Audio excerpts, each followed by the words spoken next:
അപ്പൊ ഇന്നലെ തൊട്ട് എല്ലാവരും ചർച്ച ചെയ്യുന്ന ഒരു വിഷയമാണ് ഡബിൾ എവിക്ഷൻ ആണ് ഈ വീക്കെൻഡിൽ എന്നല്ലേ. ഓൾറെഡി നമ്മുടെ ജർമ്മനി ഔട്ടായി, അതുപോലെ ശ്രീരേഖ ഇന്ന് ഔട്ട് ആവുമെന്നാണ് എല്ലാവരും പറഞ്ഞിരുന്നത്. പക്ഷെ ഇതുവരെയും എവിക്ഷൻ ഒന്നും നടന്നിട്ടില്ല എന്നാണ് അറിയാൻ സാധിക്കുന്നത്. ഒരു 90% കൺഫേം ആയ ന്യൂസ് ആണ്. ശ്രീരേഖ ഔട്ട് ആയിട്ടില്ല എന്നാണ് പറയുന്നത്. എന്തായാലും നമുക്ക് നോക്കാം. ഇപ്പൊ വീഡിയോ ആദ്യമായിട്ട് കാണുന്നെങ്കിൽ എല്ലാവരും ലൈക്ക് ചെയ്യാനും സബ്സ്ക്രൈബ് ചെയ്യാനും മറന്നു പോകരുത്.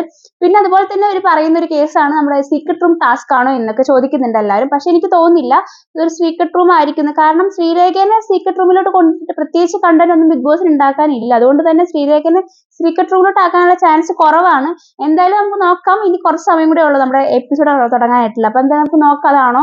പിന്നെ അതുപോലെ തന്നെ പറയുന്നുണ്ട് മിഡ് വീക്ക് എവിക്ഷനിൽ നമ്മുടെ ശ്രീരേഖനെ ഔട്ട് ആക്കാനുള്ള ചാൻസ് ഉണ്ട്. അതായത് ഇപ്പൊ ഈ ഓൾറെഡി ഇപ്പൊ ഒരു കുറച്ച് ഇത് പോകുന്നത് നമ്മുടെ ഈ സെയിം ആൾക്കാർ തന്നെ എവിക്ഷൻ ഈ നോമിനേഷൻ ഈ മിഡ് വീക്ക് വരെ കണ്ടിന്യൂ ചെയ്തിട്ട് പോകും. എന്നിട്ട് ഈ ഒരു മിഡ് വീക്ക് ആകുമ്പോൾ അതായത് വെൻസ്ഡേ തേഴ്സ്ഡേ അങ്ങനെ ഏതെങ്കിലും ദിവസങ്ങളിൽ ഔട്ട് ആക്കും എന്ന് പറയുന്നുണ്ട്.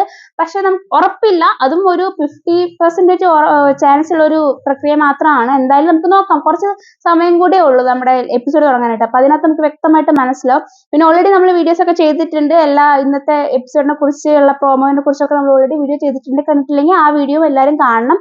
അതുപോലെ തന്നെ നിങ്ങളുടെ അഭിപ്രായം എന്താണ്? ശ്രീരേഖനെ ഔട്ട് ആക്കണം എന്നാണോ, അതുപോലെ മിഡ് വീക്ക് എവിക്ഷൻ വെച്ച് എങ്ങനെ ഉണ്ടായിരിക്കും, അതുപോലെ തന്നെ സീക്രട്ട് റൂമിലോട്ട് പോയാൽ എങ്ങനെ ഇരിക്കും എന്നുള്ളതൊക്കെ നിങ്ങൾക്ക് കമന്റ് ബോക്സിൽ രേഖപ്പെടുത്താം. അപ്പോൾ വീഡിയോ ആദ്യമായിട്ട് കാണാൻ ആരും സബ്സ്ക്രൈബ് ചെയ്യാൻ മറന്നു പോകരുത്. ഇനിയിപ്പോൾ എന്തെങ്കിലും പുതിയ അപ്ഡേഷൻ കിട്ടുവാണെങ്കിൽ അടുത്ത വീഡിയോ ആയിട്ട് വരാം. ബൈ.